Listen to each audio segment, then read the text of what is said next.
রোজা রাখছিল এবার নাই, এবার যারা রাখতেছে আগামীতে থাকবে না, তাহলে এটা কি আমার জীবনের শেষ রমজান হতে পারে না? এটা যদি জীবনের শেষ রমজান হয় এই মনে করে অত্যন্ত হিসাব নিকাশ সহকারে যদি রোজাগুলো রাখেন, তাহলে আল্লাহ রাসূলের প্রতিশ্রুতি মান সামা রমাদান ঈমানান ওয়া ইহতিসাবান গুফিরা লাহু মা তাকাদ্দামা মিন যামবি, তাহলে ওই বান্দার পিছনের সমস্ত গুনাহ খাতা আল্লাহ মাফ করে দেন। আমিন। এটার প্রতিদান কিভাবে দিবেন? ঈদুল ফিতরের দিন আল্লাহ রাসূল বলেছেন যারা রমজানে রোজা রাখবে না তাদের ঈদের মাঠে যাওয়ার দরকার নেই। সত্য কথা বলুন, যারা রমজানে রোজা রাখবে না তারা ঈদুল ফিতরের নামাজে যাবে না। ঈদুল ফিতরের নামাজে তারাই যাবে যারা এক মাস রোজা রেখেছে, ঈদুল ফিতরের মাঠ থেকে পুরস্কার নিয়ে বাসায় ফিরবে। পুরস্কারটা কি? আল্লাহ রাসূল বলেছেন পুরস্কার হলো এটা, একজন বান্দা তার মায়ের পেট থেকে যেভাবে একজন বেগুনা মাসুম দুনিয়াতে আগমন করে, একজন রোজাদার আল্লাহকে ভয় পেয়ে যদি রোজা রাখে এবং তার রোজা যদি কবুল হয়, ঈদের নামাজ থেকে ওই বান্দা বেগুনা মাসুম হিসেবে বাড়িতে ফিরবে। সুবহানাল্লাহ। আমরা কি ওইভাবে রোজাগুলো রাখতে পারছি? দোয়া করি আমাদের এই রমজানটা যেন আল্লাহ ওইভাবে কবুল করে নেয়। আরেকটা হতাশার দিক আছে, এত সুযোগ পাওয়ার পরে শয়তান মানুষের প্রকাশ্য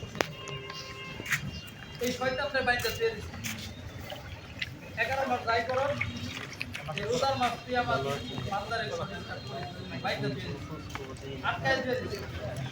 এরপরেও যদি আমার আমল ভালো না হয়, এরপরে কোনো বান্দা যদি 5 বছর নামাজ না পড়ে কত টাকা না, তাহলে একটা ফরজ আদায় করলে 70টা ফরজের দেন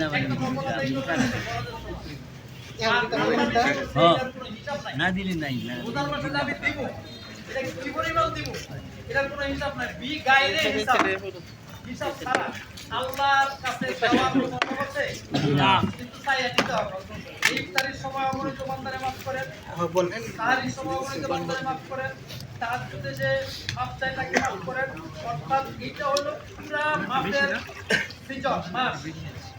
এখন এত সুযোগ পাওয়ার পরেও আল্লাহ রাসূল বলছেন যে বান্দা রমজান মাস পাইল অথচ ইবাদত করে আল্লাহর গুনাহ খাতা আল্লাহর কাছ থেকে মাফ করতে পারলো না, তার মতো হতভাগা পৃথিবীতে আর কেউ নাই। এজন্য এটা কিন্তু আমাদের জন্য খুব হতাশার দিক। প্রিয় ভাইয়েরা আমার, এখন আসেন এই রোজার এত বক্তব্য কেন? একমাত্র শুধুমাত্র কেবলমাত্র কোরআন নাজিলের জন্য। অতএব এই কোরআন, যে মানুষ কোরআনের সাথে সম্পর্ক থাকবে ওই মানুষ পৃথিবীতে সম্মানিত হবে, এ ব্যাপারে কোনো সন্দেহ নাই। যে ব্যক্তি কোরআনের সাথে সম্পৃক্ত থাকবে সে পৃথিবীতে সম্মানিত যেমন হবে, আখিরাতেও সে সম্মানিত হবে। যেভাবে আমরা দোয়া করি রব্বানা আতিনা ফিদ দুনিয়া হাসানা ওয়া ফিল আখিরাতি হাসানা, এইটার জন্য আমাদের কোরআন এবং হাদিসের সাথে লেগে থাকতে হবে। কোরআন নাজিলের মাস রমজান মাস, এ মাসের বার্তা হলো আমরা জন্ম থেকে মৃত্যু পর্যন্ত যা কিছু করব তা কার কাছ থেকে জানার চেষ্টা করব? কোরআনের কাছ থেকে জানার চেষ্টা করব। কোরআন আমাদের সকল কিছুর সমাধান দিয়ে দিয়েছে।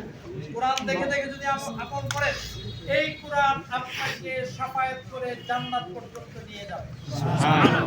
অতএব এই কোরআনের দাবি হচ্ছে প্রত্যেকের ঘরে একটা করে কোরআন থাকা উচিত, তাফসীর গ্রন্থ থাকা উচিত, নিয়মিত পড়া উচিত।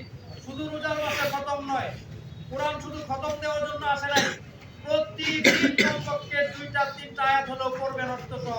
সেই আয়াত আপনার পরিবারে আমল করার চেষ্টা করবেন, সন্তানদেরকে দিয়ে আমল করার চেষ্টা করবেন, হাদিস পড়বেন, তাহলে আমাদের জীবন সুন্দর হয়ে যাবে। আর রোজার একটা বড় শিক্ষা, সেটা হচ্ছে আল্লাহর ভক্তি। শাহরুল রমাদান কুতিবা আলাইকুমুস সিয়াম কামা কুতিবা আলাল লাযিনা মিন ক্বাবলিকুম লাআল্লাকুম তাত্তাকুন।